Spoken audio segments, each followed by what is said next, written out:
Bueno, continuando con los mitos del rey Arturo, estamos con el libro de El mago Merlín y el usurpador del trono. Y vamos a iniciar el capítulo 2, que se llama Estratagemas. El sol brillaba en el cielo y la moral de las tropas era alta, tal vez demasiado alta. Previno a Pendragón Sir Guinevere, duque de Wells.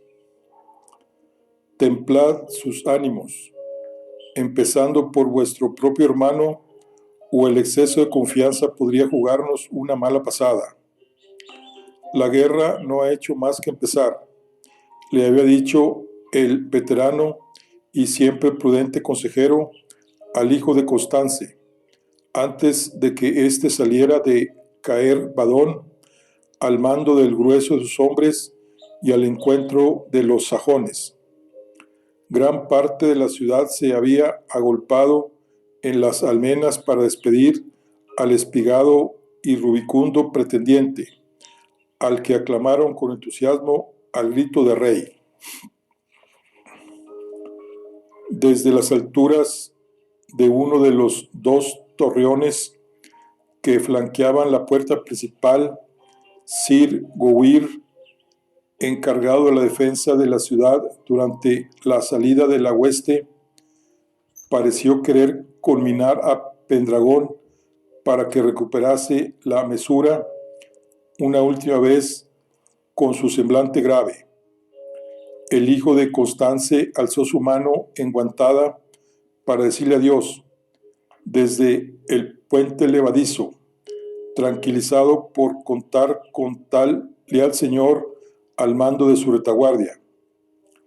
Comprendía bien aquello sobre lo que Sir Guinevere y también Sir Cedric, señor de Kentrice, trataban de advertirlo, pero ¿cómo contener el júbilo de los suyos? Aunque habían arribado a la isla envueltos en una gran incertidumbre, sus propios primos, Bliards y Tadwines, recelaban todavía en aquel momento de Merlín y temían, como muchos otros, que su plan pudiera ser una trampa de Vortigers. Desde su desembarco no habían hecho más que sumar victorias y adhesiones. Los prodigios obrados por el mago en su ayuda, además, empezaban a hacer creer a muchos de los invasores que eran poco menos que invencibles. Entre los más convencidos se contaban ahora Bliards y Tywines, pero también el joven Uther, quien departía animadamente con sus primos en la cabecera de la marcha. En un par de días estaremos brindando con cráneos de sajón, alardeó el hermano menor.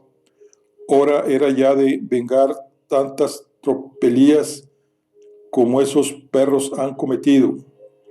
Bliard y Tadwines secundaron el comentario con gran alborozo, pero Pendragón enfrió sus ínfulas. Harías bien en no vender la piel del oso antes de cazarlo, dijo, mirándolos con severidad. Vortigern avanza a nuestras espaldas, con una hueste que tal vez nos cuadruplique en número. Estamos muy lejos de haber vencido.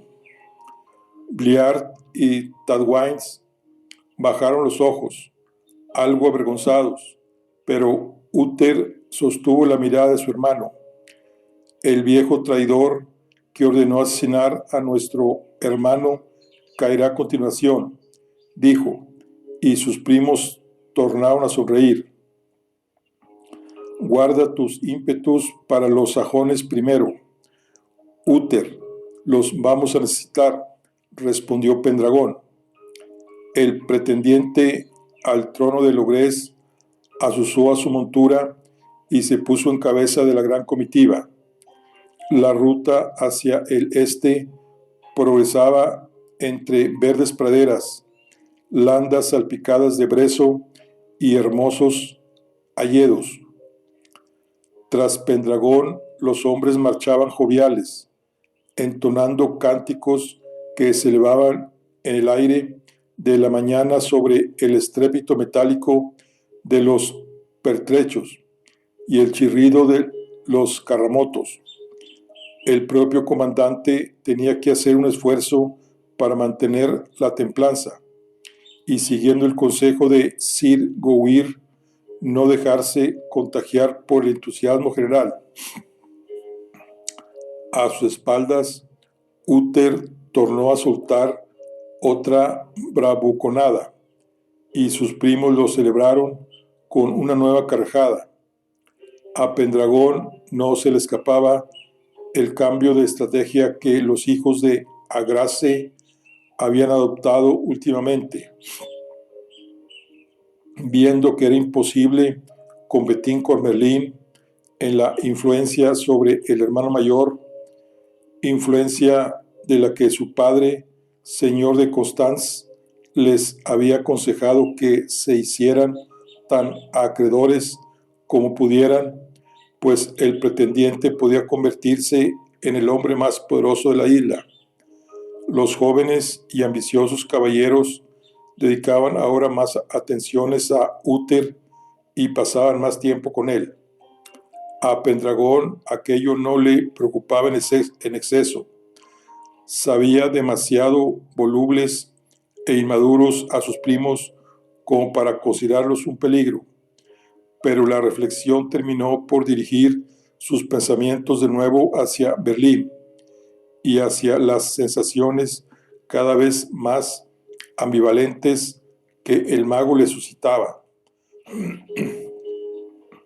Como en otras ocasiones, el hechicero había desaparecido sin que nadie supiera a ciencia cierta cuál era su paradero. Lo escurridizo y lo imprevisible de la conducta de Merlín lo tomaban aún más enigmático, lo tornaban aún más enigmático. Era cierto que, desde que lo conocían, los había acostumbrado a las intermitencias de su presencia, tanto como a sus reapariciones absolutamente providenciales, mas no por ello dejaba Pendragón de inquietarse cuando no sabía dónde se hallaba. ¿Qué certeza tenían de que Merlín aparecería siempre cuando más lo necesitaran?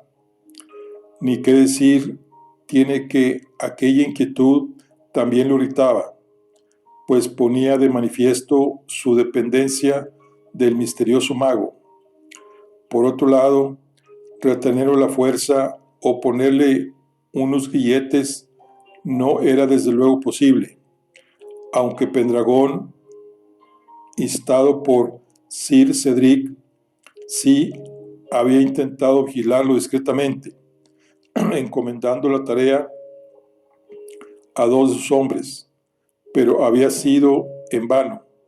Se supiera o no espiado, Merlín se las había apañado de nuevo para desaparecer como si se evaporara en el aire, como las hirvientes aguas de Caer Badón. En el fondo, era aquella cualidad del mago, por encima de su poder, lo que más admiraba y crispaba a un tiempo a Pendragón, su libertad, pues Merlín parecía no obedecer a nada ni a nadie, ni a las leyes de los hombres, ni en ocasiones siquiera a las divinas, que gobernaban la naturaleza y hasta el tiempo y el espacio. Y era bien sabido que los reyes o los aspirantes a hacerlo, necesitados de súbditos para reinar, desconfían ante todo de la libertad. ¿Por qué? ¿A quién o a qué servía Merlín exactamente? Seguía cavilando Pendragón, preguntando directamente por ello. El mago siempre había respondido con lo que el hijo de Constance le habían parecido evasivas: laborar por el bien supremo, por la conciliación de los pueblos o de los viejos y nuevos dioses. Nociones todas ellas tan escurridizas como el mismo encantador, demasiado abstractas y grandilocuentes para Pendragón, cuyas aspiraciones eran muy concretas: vengar a su hermano asesinado, recuperar el trono de su padre y devolver al reino de Logres la hegemonía de la que en tiempos había gozado bajo su linaje. Era Merlín un aliado fiable para lograr aquella empresa, o tan solo un compañero de viaje circunstancial? Y lo que más acuciaba al pretendiente en aquel momento: cuántos de los que ahora lo aclamaban rey antes de tiempo y de los que lo seguían al campo de batalla sin vacilar, seguirían estando a su lado si Merlín dejara de ayudarlo. El hijo de Constance pasó la jornada sumido en estos y otros barruntes, hasta que la tarde empezó a declinar y varios de los exploradores que marchaban más adelantados inspeccionando el terreno regresaron a galope. Se acerca un contingente, señor, dijo uno de ellos al llegarse hasta la vanguardia de la hueste: 1,5 de jinetes, seguidos de casi otro centenar de infantes, campesinos la mayoría, armados con aperos muchos de ellos. Los jinetes no portan estandarte alguno y no parecen tropas regulares. Pendragón dio orden a sus tropas de detenerse, y a 1 centenar de arqueros se adelantaron para tomar posiciones y cargar sus armas por si el enemigo trataba de tenderles alguna trampa. Al poco, la comitiva anunciada por los rastreadores se hizo visible en lontananza, envuelta en una nube de polvo. Como los que la comandaban los saludaran desde la distancia e hicieran gestos amistosos, el hijo de Constance mandó a sus primos, Bliards y Tadwains, que se acercaron a ellos, junto a una pequeña escolta, para averiguar quiénes eran los recién llegados y con qué intenciones venían. Ambos iban ya a obedecer a regañadientes cuando 3 jinetes del contingente que tenían enfrente se adelantaron a su maniobra y avanzaron al trote hacia ellos, desarmados. Con los arqueros todavía apuntándolos, se detuvieron a poca distancia de los de Logres. ¿Quiénes sois y qué queréis?, les preguntó Pendragón. Mi nombre es Godmund, mi señor, respondió el que parecía el cabecilla, un hombre recio y barbado, de largos cabellos oscuros, armado con cota de malla, y marchábamos a vuestro encuentro para unirnos a vuestras filas. Los hombres que me acompañan, explicó señalando hacia la mesnada que aguardaba detrás en el camino, han sufrido el azote del sajón de uno u otro modo durante su brutal avance. Sus aldeas han sido saqueadas o quemadas, sin que sus señores, por temor a Vortigern y también a los extranjeros, los hayan defendido.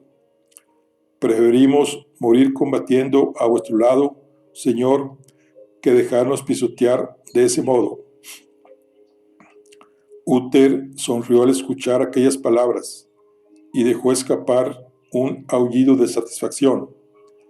Pendragón tuvo que hacer un esfuerzo para mantener su compostura, que se quería regia.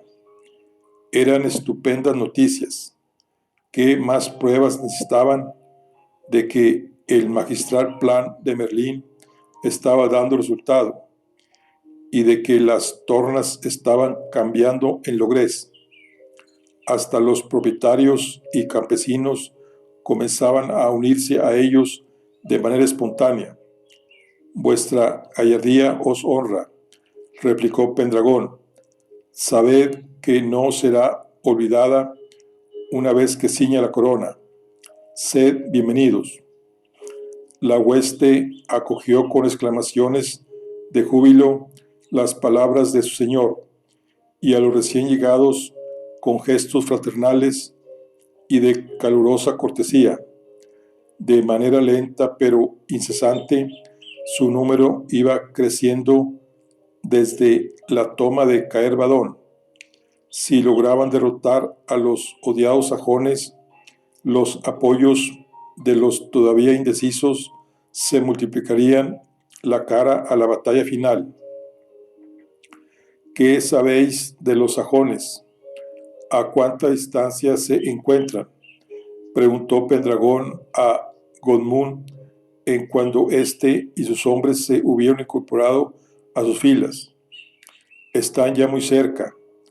Avanzando en línea recta hacia ellos, los toparemos en una jornada, tal vez menos, respondió el guerrero. Calculo que en las cercanías de Carduel, si mantienen, como es de esperar, su ruta por la vía principal, la más rápida. Es preciso que los interceptemos antes de que se hagan fuertes tras las murallas de Carduel, o los galeses nos darán alcance y caerán sobre nosotros. Acamparemos al anochecer y partiremos de nuevo antes de que rompa el alba, dijo Pendragón. ¿Sabéis vos a cuánta distancia se encuentra Vortigern? Corren rumores de que ha armado un ejército monstruoso en Dinas Emrais, preguntó Godmund con semblante circunspecto.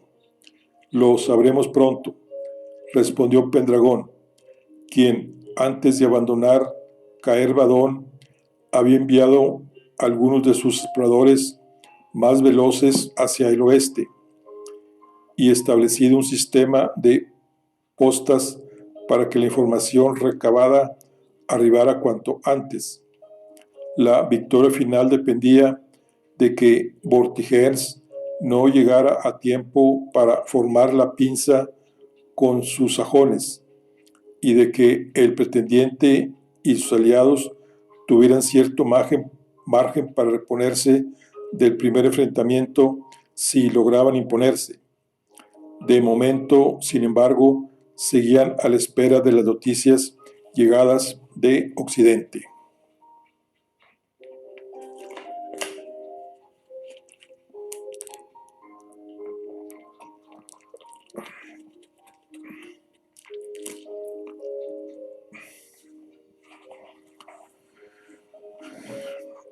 La lista era interminable, aunque uno de los dos llevaba la cuenta con escabroso escrúpulo. Había en ella nobles y plebeyos, ricos y pobres, hombres y mujeres, ancianos y niños, huérfanos, llegados en tiempos a Dinas Emrais, retoños recién nacidos, engendrados la noche y en la madre menos oportunas por la lasciva incontenible de jóvenes herederos de las grandes casas.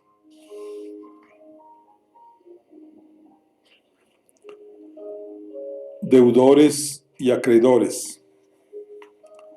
Media docena de ilustres prelados de la Santa Madre Iglesia, y sobresaliendo entre todos los anteriores, un rey, el joven Mainés, primogénito de Constance, vilmente asateado desde la techumbre de una casa en un cruce de calles en Londres, pero no un mago. Nunca nadie les había encargado que liquidaran a un hechicero.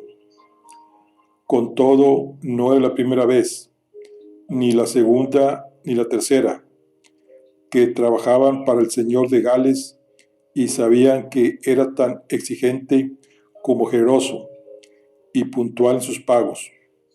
De hecho, los destentados gemelos Morcán y Aled habían construido su lucrativa carrera como asesinos al servicio de Vortigers, más que al de ningún otro, como antes lo habían estado durante un tiempo al del malogrado Aulus, huérfanos de nacimiento. Su madre, una prostituta, había muerto al dar a luz. Malcriados y maltratados durante un tiempo en una miserable casa de acogida, habían aprendido pronto a sobrevivir en las hediondas calles de la capital, merced al hurto y la rapiña, antes de matar a su primer hombre, con apenas 12 años. Desde entonces se habían ganado la vida arrebatando a traición las ajenas. Enjutos y mal encarados, poseían, sin embargo, cuantos talentos requerían su profesión.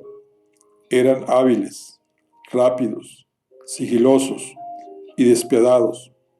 Jamás les había templado el pulso, ni siquiera frente al llanto de un neonato, y como la mayoría de sus clientes, poseían ambición. Cabalgad día y noche hasta reventar las monturas si hace falta. Cuando lleguéis a Caervadón, a averiguar discretamente si el mago se encuentra en la ciudad. Si no es así, peinad los pequeños bosques de los alrededores, pues gusta de la soledad y en la floresta es donde suele buscar su refugio. Les había dicho el siempre inteligente Vortigers. Obedeciendo de inmediato y provistos de los mejores caballos, los asesinos habían partido aquella misma noche rumbo a la ciudad de las aguas termales, cabalgando sin descanso, hasta discernir en lontanzas sus murallas. Una vez arribados, mezclándose entre el gentío de la plaza tomada, no habían tardado en descubrir que Merlín no se encontraba ahí, y que tampoco había partido con la hueste de Pendragón. Tal y como Vortigers les había indicado, se habían dedicado entonces a rastrear con 1000 ojos y otras tantas precauciones las más solitarias de entre las frondas que se abrían al noreste de la ciudad, camino ya de Carduel. Iban ataviados con prendas verdosas y ocres que se confundían con la vegetación, y calzados con unas botas de piel extraordinariamente sigilosas. Cada uno portaba un carcaj y sendas dagas colgadas del cinto. Sus más apreciadas compañeras, Morcán, portaba además un arco y Aled una ballesta. Durante 2 jornadas habían recorrido la floresta, moviéndose como gamos, en busca del mago sin suerte. Avanzada ya la segunda noche, sin embargo, avistaron un débil resplandor a lo lejos, en una vaguada boscosa, y trataron de aproximarse a ella lo que la oscuridad les permitió. Con la llegada del alba, una delgada columna de humo se ascendía sobre las copas de los árboles, aproximadamente en el mismo punto. No hizo sino confirmarles que se hallaban tras una pista prometedora y, extremando la cautela, siguieron avanzando hacia ahí. Te digo que por un momento vi un dragón brillar anoche en el cielo, cuando dormía. Maldita sea, Morcán, has de creerme, susurró Aled mientras se acercaban. Silencio, cierra la boca ahora, lo mandó callar su hermano, y ten preparada la ballesta. Siempre al abrigo de la vegetación, los gemelos llegaron a un talud que ascendía hasta unas peñas y en cuya pared se abría una delgada horquedad. El humo procedía de ahí. Comunicándose con gestos, uno de ellos, Morcán, se adelantó, mientras el otro lo cubría. Asomándose a la pequeña gruta poco profunda, apenas un pliegue rocoso de la pequeña colina, descubrió los restos de un fuego en el que ardían todavía unas extrañas ascuas verde azuladas, y sobre ellas un singular caldero de cobre, con asas finamente labradas. Tras cerciorarse de que no había nadie dentro, Morcán se agachó y examinó el piso en busca de huellas. Al poco hizo una nueva señal a su hermano y, sin intercambiar una sola palabra, ambos se dirigieron hacia el oriente, hacia un espeso robledal en el que se internaron caminando muy lentamente, confundidos con los helechos y el sotobosque que crecía a los pies de los imponentes árboles. Fue entonces cuando lo vieron. Aled aferró el brazo de Morcán con fuerza, y éste asintió, conteniendo la respiración. Unos 50 pasos más adelante, de pie, frente a un gran roble, y de espaldas a ellos, estaba Merlín, envuelto en su túnica, la cabeza agachada sobre los brazos cruzados, inmóvil, en un gesto de recogimiento, como si estuviera rezando o inmerso en un trance, aunque desde donde estaban no podían verlo. Los gemelos hubieran asegurado que el encantador tenía los ojos cerrados. No os arriesguéis a acercaros a él, si podéis evitarlo, les había dicho Vortigers. Podría bastar una sola mirada suya o una palabra para hechizaros.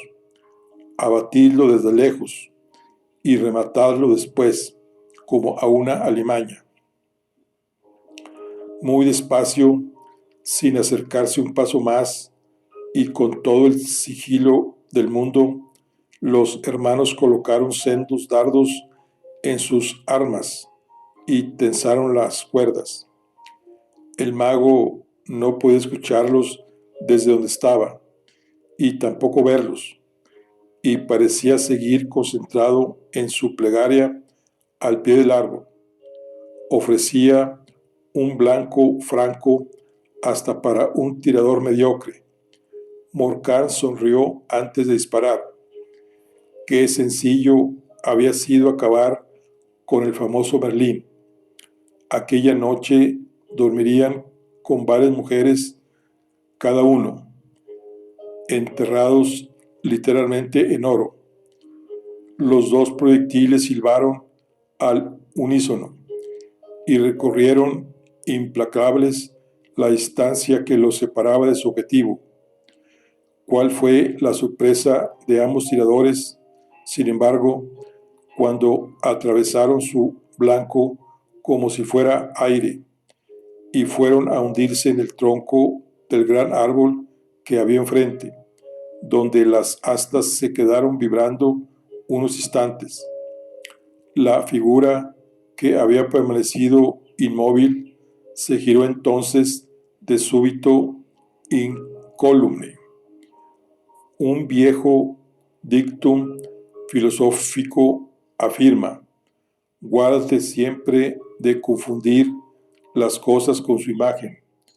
Pareció pronunciar con sus labios, pero Morcán y Aled escucharon la voz tras ellos, justo a su espalda.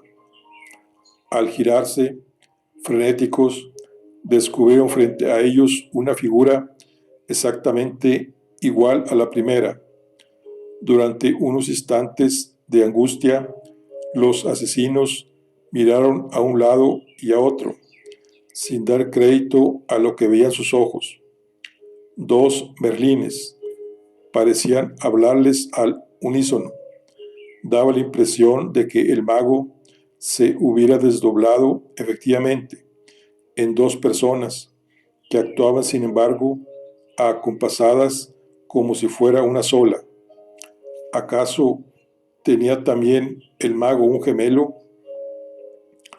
Desconcertados, los sicarios tardaron unos momentos en comprender que por algún extraño truco habían disparado a un señuelo, a una proyección especular, y solo un segundo en dejar caer sus arcos y desenfundar sus dagas. Deponed vuestras armas si en algo apresáis vuestra vida, les conminó Merlín sin inmutarse. Pero Morcán y Aled echaron a correr hacia él con un grito salvaje, prestos a coser a puñaladas al verdadero Merlín. Ion Saig, pronunció entonces el mago. No más hubo escapado de sus labios aquella palabra, dos monstruosos jabalines salieron como una exhalación de entre el follaje, uno por cada flanco, y embistieron brutalmente a los dos asesinos, que rodaron por el suelo entre espantosos alaridos, mientras las dos bestias furiosas principiaban a despedazarlos con sus colmillos, emitiendo pavorosos gruñidos. Los terribles suidos no cesaron en su furor homicida hasta que el hechicero volvió a hablar. Digón stat do ai ols, dijo Merlín, y obedeciendo al punto, ambos animales tornaron a internarse en la fronda, dejando tras de sí los cadáveres sanguinolentos de los hermanos. Al acercarse a ellos, Merlín, quien había advertido su presencia en el bosque desde poco antes del alba, contempló los rostros sin vida de los esbirrios, idénticos como dos gotas de agua, con el terror aún pintado en sus ojos abiertos. Juntos fuisteis alumbrados a la vida, y juntos habéis hallado la muerte, murmuró, con un deje de compasión, ante los cuerpos de aquellos que habían sido enviados para matarlo. El mago emitió entonces un agudo silbido, y al poco un caballo blanco apareció en el robledal, cabeceando sumiso y avanzando al trote hacia él. Aferrándose a sus crines, Merlín subió de un solo salto a su grupa y se puso en marcha. Era hora de regresar al mundo de los hombres.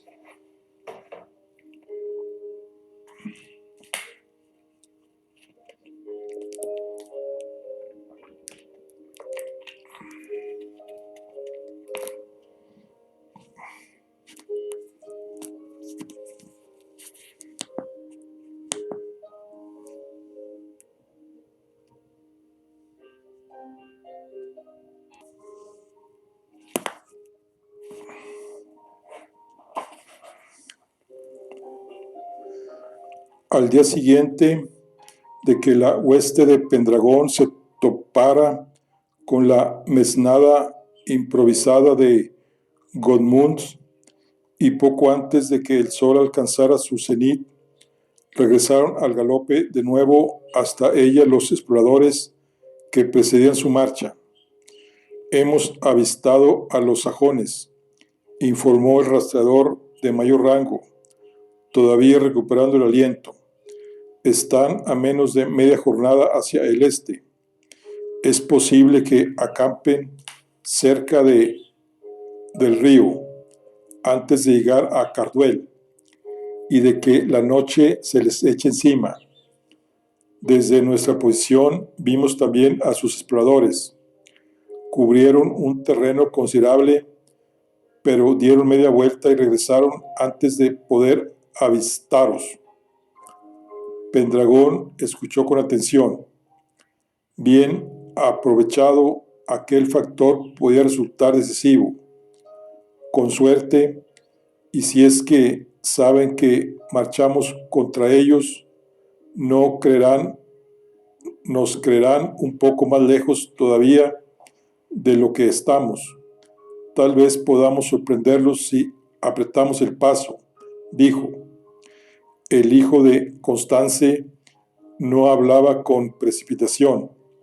Sabía que por su condición de extranjero y el odio que suscitaban, los sajones tenían mucho más difícil recabar información sobre el terreno como no fuera la fuerza. No era descabellado que las noticias de la partida de Pendragón les hubieran llegado tarde o no los hubiera alcanzado siquiera. Aún así, la jornada ya estaba muy avanzada y los hombres se sentían cansados.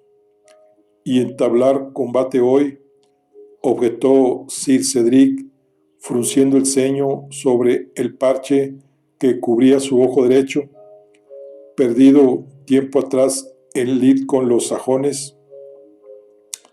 Corremos el riesgo de que la noche nos sorprenda, en cuyo caso el resultado sería imprevisible. Lo sé, respondió el pretendiente, pero temo que Vortigers nos pise los talones. Los rastreadores occidentales siguen sin aparecer, añadió con un gesto de frustración, pues aquella información resultaba vital para conocer cuáles eran su situación y sus cartas exactamente. Tampoco sabemos nada del mago. ¿Dónde demonios está Merlín?, intervino Uther, formulando en voz alta lo que todos pensaban y nadie se atrevía a decir claramente. En muy poco habríamos de detenernos si necesitáramos su ayuda para aplastar a un puñado de sajones, replicó Botulf. El corpulento jefe de los 2 centenares de montañeses que marchaban junto a la hueste desde que se unieran a Pendragón en Minid, tras la batalla en la garganta de Siodor. Bliards, Tarwains, recorred las filas, ordenó el pretendiente a sus primos, obviando la mención al mago, que los hombres aceleren la marcha y estén alerta y preparados. La gran hueste reanudó la marcha con la infantería avanzando casi al trote. Los cánticos dejaron lugar al silencio y a los resoplidos y jadeos propiciados por el esfuerzo. La tensión propia del combate, tal vez inminente, comenzó a palparse entre las filas. Horas después, al coronar una loma, ya avanzada la tarde, establecieron por fin contacto visual con el enemigo. Los sajones habían empezado a acampar efectivamente junto a un cauce fluvial, como habían previsto los exploradores, y en una explanada ligeramente inclinada, cuya pendiente los beneficiaba en caso de eventual combate. Al fondo, hacia el norte, algo más apartada de la ruta principal a Lundein, se distinguía en Lonatanza el perímetro amurallado de Carduel. La algarabía que su aparición en lo alto de la colina motivó en el campamento enemigo y el trasiego precipitado de hombres y bestias para formar filas terminaron de convencer a Pendragón de que estos no gozaban de buenas fuentes de información y no tenían previsto topar con ellos tan pronto. En medio de un gran vocerío, los sajones formaron a toda prisa, abandonando las tiendas y pabellones a medio montar y con gran parte de los animales que iban consigo sin estabular. No cabe duda de que los hemos sorprendido, dijo Uther, observando el tumulto colina abajo, y casi los doblamos en número, aunque están bien aprovisionados y el terreno los favorece. En ese momento se escucharon gritos en la retaguardia y todas las cabezas se volvieron hacia ahí. Uno de los enlaces procedentes del oeste había alcanzado por fin a la hueste y avanzó todavía a caballo hacia la vanguardia donde se encontraban los mandos, entre los murmullos expectantes de toda la tropa, que formó un pasillo para dejarlo pasar. Al llegar hasta Pendragón, el jinete sudoroso echó pie a tierra y dobló una rodilla ante su señor. Habla pronto, le apremió Pendragón. El mensajero portaba noticias asaz inquietantes. Vortigern llevaba días avanzando a marchas forzadas también. Había cruzado el Severn y dejado atrás Gloucester y Cirencester, plazas todavía fieles a él, o que al menos habían decidido seguir siéndolo al ver la gigantesca hueste a sus puertas, y en las que se había aprovisionado brevemente antes de continuar su marcha. Como Pendragón había sospechado, su avanzadilla les pisaba los talones. ¿A cuánto están?, preguntó al enlace, acercándose a él y casi zarandeándole. Estarán aquí en 2 o 3 días, dijo el jinete. A su alrededor se hizo un tenso silencio. La desasosegante posibilidad de una pinza volvía a ser una realidad. Pendragón se adelantó unos pasos y contempló de nuevo la explanada que se extendía ante ellos y el campamento enemigo junto al río. Una victoria rápida, eso era lo que necesitaban.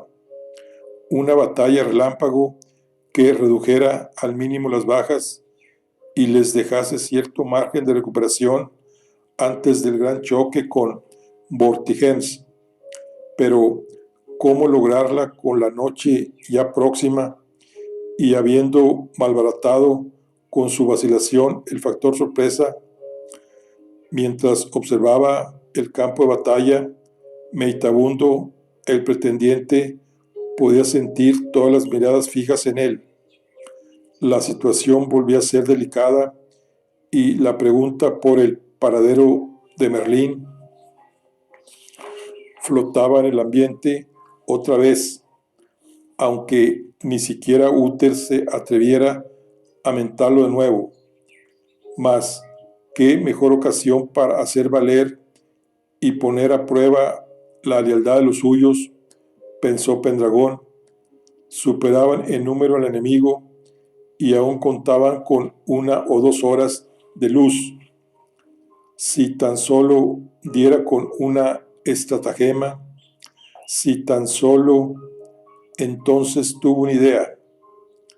Las resonancias griegas de aquella palabra estratagema y los recuerdos de su educación adheridos a ella hicieron saltar una chispa en su cabeza.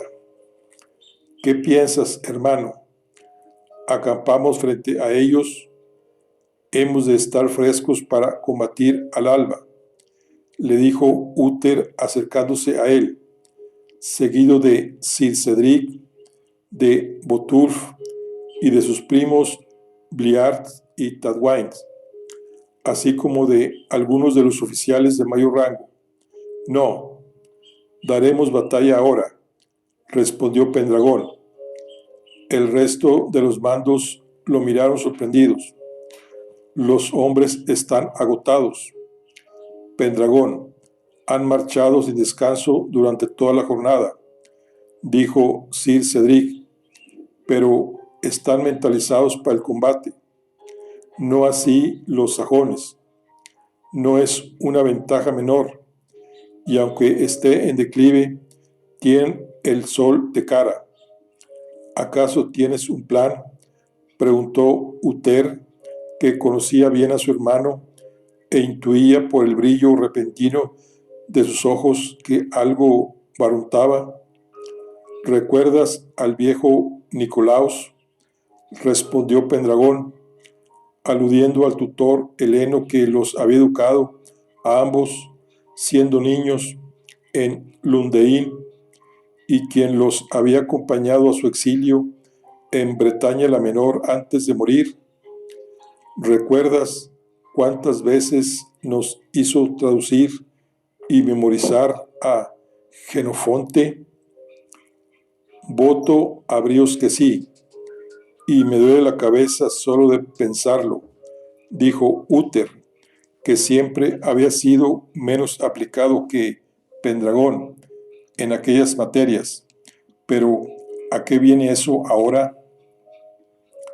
¿Recuerdas a Epaminondas?, dijo su hermano, el tébano, el artífice de la victoria de Leuctra, respondió Uther, haciendo memoria cada vez más desconcertado. No solo de la de Leuctra, respondió Pendragón. ¿De qué demonios estáis hablando? La hueste aguarda instrucciones, los interrumpió Tadwain impaciente. No, Leuctra, Mantinea, dijo Sir Cedric, adelantando su caballo. Maldita sea, podría funcionar.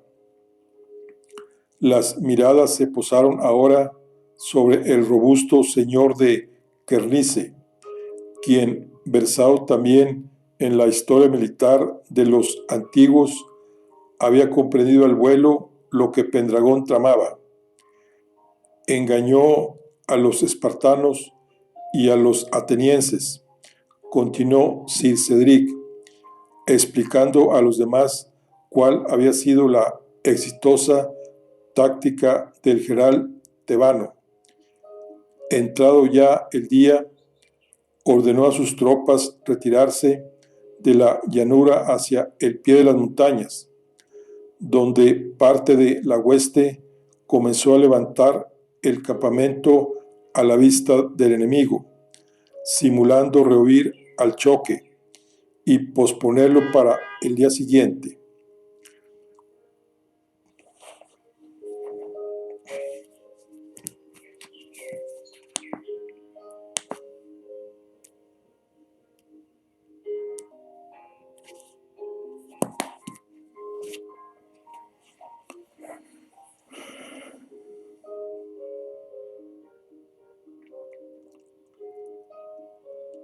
Cuando los lacedemonios lo vieron, se relajaron y rompieron filas. Se dispusieron a terminar de montar el suyo tranquilamente, perdiendo toda la tensión previa al combate. Fue entonces cuando Epaminondas cargó como una exhalación, encabezando él mismo sus tropas de élite, seguidas del resto del ejército tebano y beocio. Los espartanos no tuvieron tiempo de rehacerse, fueron arrollados y masacrados. Descenderemos en formación a la pradera y una vez ahí nos desviaremos hacia el sureste, hacia aquel punto donde el río traza un meandro, prosiguió Pendragón, señalando con la punta de su espada un extremo de la llanura, colindante con otra elevación, que formaba un ángulo recto con la posición del campamento enemigo. Una vez ahí, fingiremos comenzar a montar el campamento. Los sajones darán por sentado que buscamos una posición segura donde aprovisionarnos de agua dulce sin ser molestados hasta mañana. Cuando deshagan sus filas, cargaremos en diagonal desde nuestra posición, reduciendo la desventaja de la pendiente y aprovechando la superioridad de nuestra caballería, que no encontrará casi oposición. Si obramos con la presteza necesaria, los valeremos. ¿Estáis conmigo? Una vez más, se trataba de un plan arriesgado, que los cifraba todo a la audacia y la velocidad. Si funcionó entonces, puede funcionar hoy. ¿A qué esperamos?, dijo Úter, tan intrépido o más que Pendragón, y por cuyas venas corrían sangre ardiente. Los hijos de Constance parecían haber contagiado su arrojo al resto de los oficiales, y nadie osó oponerse. Tan solo Tadwains amagó con esbozar una objeción: solo me preocupa la fatiga de nuestros hombres tras la prolongada marcha. Al escucharlo, Sir Cedric espolió su caballo y dando media vuelta regresó hacia el lugar donde aguardaban las tropas, haciendo caracolear su montura sobre la cima de la colina. Se dirigió a ellas. ¿Estáis dispuestos a combatir?, vociferó. ¿Estáis dispuestos a dar hasta la última gota de sangre por vuestro Señor esta misma noche, o estáis demasiado fatigados? La reacción fue abrumadora. En medio de un gran griterío, los hombres alzaron sus armas y se golpearon las corazas, armando tal estruendo que más abajo en la llanura los sajones doblaron la celeridad de sus preparativos. Ahí tienes la respuesta, dijo Úter mirando a Tadwain. La suerte estaba echada. Con el sol cada vez más bajo, la hueste de Pendragón inició el descenso de la colina antes de girar para dirigirse al punto convenido, rehuyendo tan solo en apariencia el enfrentamiento con el enemigo. Pendragón marchaba en cabeza, con Sir Cedric escoltándolo a su derecha. Los dos habían considerado más oportuno omitir un pequeño detalle de la batalla de Mantinea. Su héroe Epaminondas no había salido vivo de ella. Su héroe Epaminondas no había salido vivo de ellas. Bueno, aquí concluimos la charla del día de hoy. Estamos con el libro de El mago Merlín y el usurpador del trono. Nos vemos en la siguiente. Hasta luego.